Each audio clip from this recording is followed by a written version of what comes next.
ये है हमारी जमीन, जो बाहर से देखने पर बहुत खूबसूरत दिखाई देती है, लेकिन क्या आपने कभी सोचा है कि इसके अंदर क्या हो रहा है? ये बात आप जान लें कि इसके अंदर ऐसे ऐसे राज छुपे हैं जिनके बारे में हमें आज भी नहीं पता। 6 जून 1961 में बहुत सारे साइंसदानों ने ये नोटिस किया कि हमारी जमीन वाइब्रेट कर रही है, लेकिन ये वाइब्रेशन इतनी ज्यादा वीक थी कि हम इंसान इसे महसूस नहीं कर पा रहे थे। ये खबर सामने तब आई जब 1 जुलाई 1961 को एक साइंसदान जैक ने इस पर एक पेपर पब्लिश किया। इसके मुताबिक ये वाइब्रेशन अटलांटिक ओशन से आ रही है।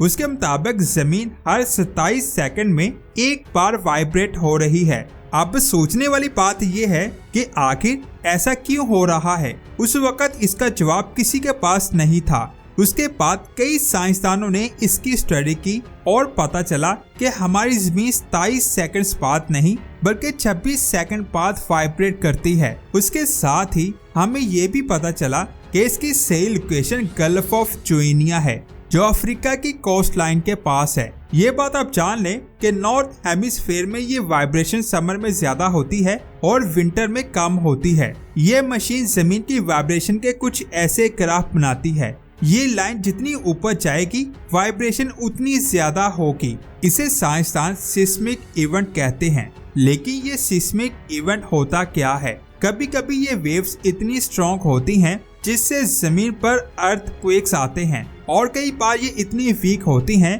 कि इन्हें रिकॉर्ड करना बहुत ज्यादा मुश्किल हो जाता है। ऐसे इवेंट एटम बम के फटने और वोल्केनो के फटने से होते रहते हैं। इन इवेंट्स को स्टडी करने के लिए पूरी दुनिया में स्टेशन बनाए गए, क्योंकि ऐसे छोटे छोटे इवेंट्स बहुत बड़े खतरे की तरफ इशारा करते हैं। अब यहाँ एक सवाल आता है कि क्या ये वाइब्रेशन भी जमीन पर आने वाले बहुत बड़े खतरे की तरफ इशारा है? इन इवेंट्स के जो डेटा को पूरी दुनिया के स्टेशन में इकट्ठा किया जाता है, उसे एक सेंट्रल मॉनिटरिंग स्टेशन पर भेजा जाता है। उसके बाद उस डेटा को स्टडी करके उसे अहम इंफॉर्मेशन को हासिल कर लिया जाता है। इस इंफॉर्मेशन से हमें काफी हद तक पता चल जाता है कि फ्यूचर में अर्थक्वेक्स और वोल्केनोस कब और कहां आ सकते हैं, जिसकी वजह से यहां पर अर्थक्वेक्स आने का खतरा होता है। वहां से उस एरिया को खाली करवा लिया जाता है जिससे लोगों की जान बच सके। ये इवेंट सिर्फ एक वाइब्रेशन नहीं है,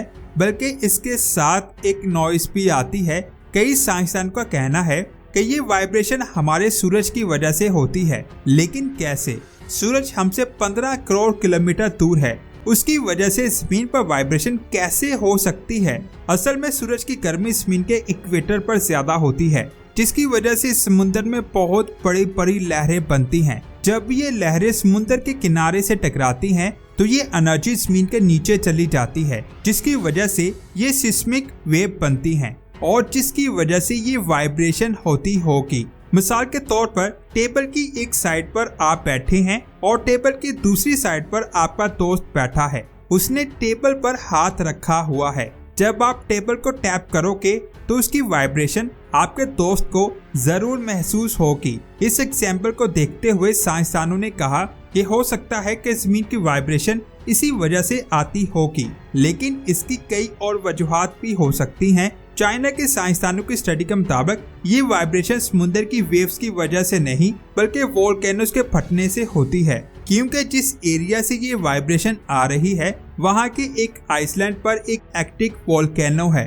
ये पॉसिबल हो सकता है इस वोल्केनो के अंदर ऐसी एक्टिविटी हो रही है जिसकी वजह से ये वाइब्रेशन पैदा हो रही है। कुछ साल पहले जापान के ऐसे वोल्केनो के पास भी ऐसी ही वाइब्रेशन को नोटिस किया गया था। लेकिन यहाँ सवाल ये आता है कि पूरी दुनिया में एक या दो नहीं बल्कि हजारों वोल्केनोस मौजूद हैं, तो ऐसा क्यों है कि सिर्फ उसी वोल्केनो की वजह से ही जमीन के अंदर वाइब्रेशन हो रही है? इसके पीछे उस एरिया में कोई ऐसी बात हो सकती है जिसके बारे में हमें कुछ नहीं पता। साइंसदानों को बिल्कुल भी नहीं पता कि हमारी जमीन हर 26 सेकंड बाद वाइब्रेट क्यों कर रही है। लेकिन एक बात पक्की है कि ये वाइब्रेशन आने वाले किसी बहुत बड़े खतरे की तरफ इशारा हो सकती है। यूनाइटेड नेशन की इस रिपोर्ट के मुताबिक 2030 तक जमीन पर एक बहुत बड़ी सुनामी आने वाली है जो जमीन की आधी पॉपुलेशन को अपनी चपेट में ले सकती है। ये सुनामी इतनी खतरनाक होगी कि वेलेंशिया, बार्सिलोना, मार्सेली, रोम, एथेंस, इस्तांबुल और साथ ही एशिया के कई मुल्कों के शहर भी डूब जाएंगे। ये सब मैं नहीं कह रहा, बल्कि यूनाइटेड नेशन की रिपोर्ट बता रही है कि दुनिया में कुदरती आफत की तादाद लगातार बढ़ती जा रही है और पिछले 10 सालों से इन आफतों की तादाद 3 गुना बढ़ चुकी है।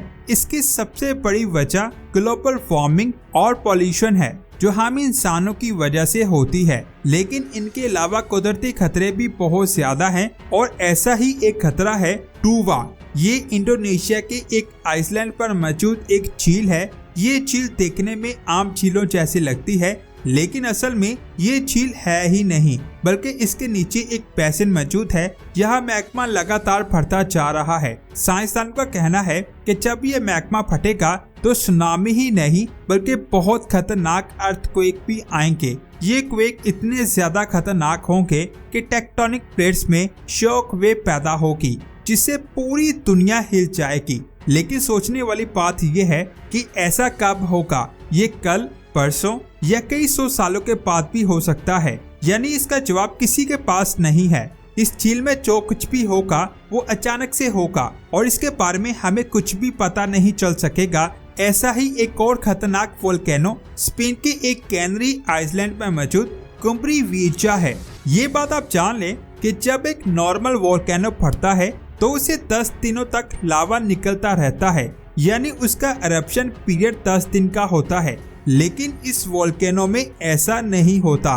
1971 में इसमें एरप्शन हुआ था और ये एरप्शन 25 दिनों तक चला था, यानी 25 दिनों तक इसमें लावा बाहर निकलता रहा।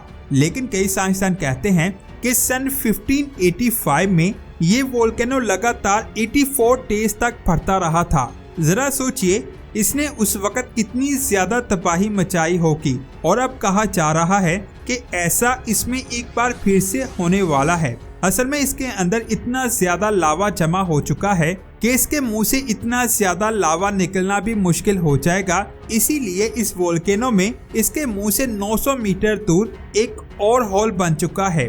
साइंसदान का कहना है कि इस वोल्केनो में एरप्शन होने पर इसका लावा दूर दूर तक फैल जाएगा, जिसकी वजह से यहाँ मौजूद लोगों को दूसरे शहर भेजना होगा, तब ही उनकी जान बच सकती है। वोल्केनो से निकलने वाली धूल में कैलोरीन और फेलोरीन की मकदार बहुत ज्यादा होती है, जिसकी वजह से यहाँ सांस लेना बहुत ज्यादा मुश्किल हो जाएगा, जिसकी वजह से सालों तक इस एरिया में नहीं रहा जाएगा। हो सकता है कि इस वोल्केनो में कुछ ऐसी एक्टिविटी हो रही हो जिससे आने वाले दिनों में एक बहुत बड़ी आफत आ सकती है जो पूरी दुनिया को हिला कर रख दे। वैसे आप इसके बारे में क्या सोचते हैं? नीचे कमेंट्स करके जरूर बताएं। मिलते हैं एक और शानदार वीडियो में। अपना बहुत सारा ख्याल रखें। अल्लाह हाफिज।